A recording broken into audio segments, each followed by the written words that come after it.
Hi! ఈరోజు మనం explain చేస్తున్న మూవీ ఒక dark fantasy thriller 'Tumbbad' 2018లో release అయింది. ఈ మూవీలో మిత్, గ్రీడ్, హారర్ మొత్తం కలిపి ఒక గ్రిప్పింగ్ స్టోరీ ఉంటుంది.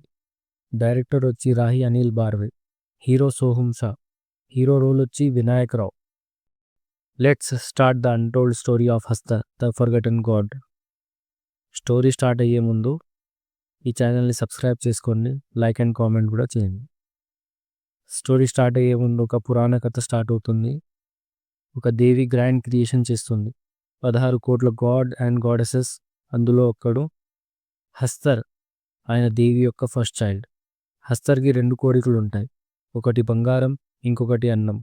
కానీ హస్తర్ మొత్తం దేవి నిధుల్లో దోచుకోవడం స్టార్ట్ చేస్తాడు. అయితే వేరే దేవతలు హస్తర్ని శాపిస్తారు, ప్రపంచంలో నిన్ను ఎప్పటికీ ఎవరు వర్షిప్ చెయ్యరు అని.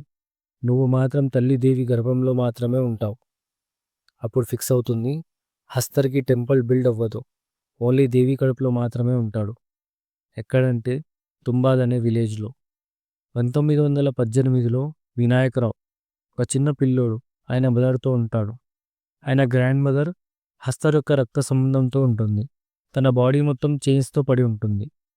అప్పుడు అమ్మ చెప్తుంది, అమ్మమ్మకి ఫుడ్ ఇవ్వకు, ఎక్కువ మాట్లాడకు, లేకపోతే హస్తర్ శాపం యాక్టివేట్ అవుతుంది. వినాయక అమ్మమ్మ దగ్గరికి వెళ్తాడు.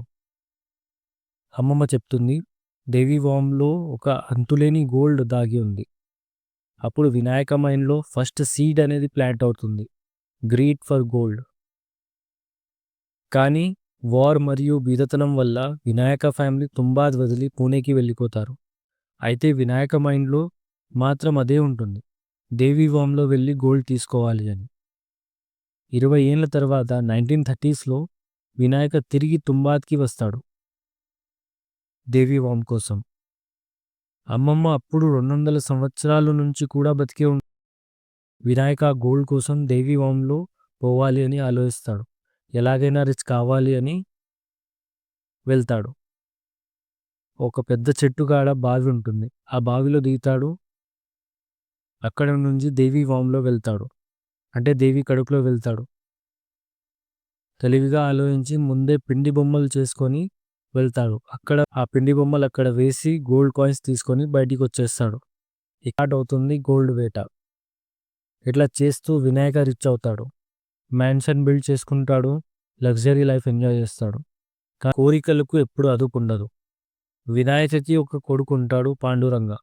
పాండురంగాని కూడా బంగారం వేటలో ఇన్వాల్వ్ చేస్తాడు. ఇలా ఒకరి వెనుక ఒకరు వినాయక మాత్రమే కాదు, తన ఫ్యామిలీ మొత్తం హస్తర్ ట్రాప్లో ఇన్వాల్వ్ అయిపోతుంది. వినాయక సన్ చెప్తాడు, నేను కూడా గోల్డ్ తీయాలి, నాకు నేర్పించు. ఇప్పుడు అయినా కానీ బట్ స్టిల్ లాస్ట్ టైం బంగారం కోసం సన్తో కలిసి దేవి వామ్లో వెళ్ళిపోతాడు. ఈసారి ప్లాన్ ఫెయిల్ అవుతుంది. హస్తర్ ఆర్మీ లాగా 100 తనకు తానే సాక్రిఫైస్ చేసుకుంటాడు తన సన్ని కాపాడటానికి. లాస్ట్లో వినాయక సన్ ఎస్కేప్ అవుతాడు. ఈ మూవీ మెసేజ్ ఏమంటే, ఆశకి లిమిట్ ఉండాలి, లేకపోతే హస్తర్ లాగా కర్స్ అవుతుంది. Greed is the root of all evil. So friends, ఇది Tumbbad movie full story. Vinayaka character మనకి లెసన్ ఇవ్వడం, ఎంత గోల్డ్ దొరికినా మనుషుల ఆశ ఎప్పుడూ సాటిస్ఫై అవ్వదు. మీరు ఈ మూవీని చూసారా? మీ ఒపీనియన్ కామెంట్లో చెప్పండి.